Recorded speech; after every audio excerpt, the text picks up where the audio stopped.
With the Omicron crisis in China having prolonged global supply chain bottlenecks and having brought port congestions back to their worst levels seen in 2021, global trade is highly likely to have contracted in the second quarter of this year.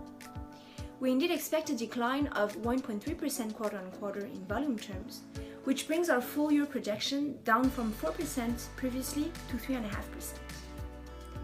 In value terms though, we expect growth of 10.4% with elevated price effect due to continued supply chain bottlenecks and port congestions.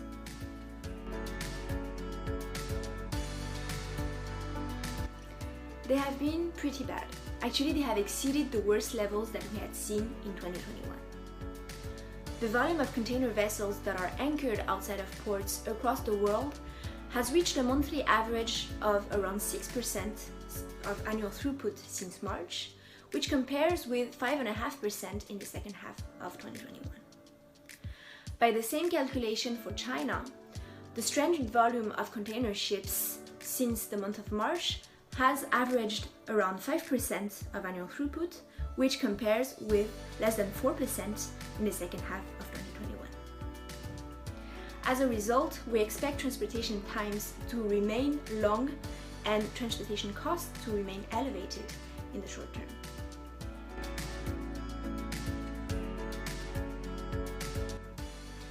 Although China continues to maintain its zero-COVID policy, the worst of the latest outbreak is likely behind us. Back in March and April, provinces that were under partial or full lockdowns summed up to nearly a quarter of national GDP. The share has since come down to around 5% in the month of June. The normalization of mobility in China means that industrial activity there should also recover, in particular in the automotive, electronics, computers and telecom, household equipment, and machinery and equipment sectors.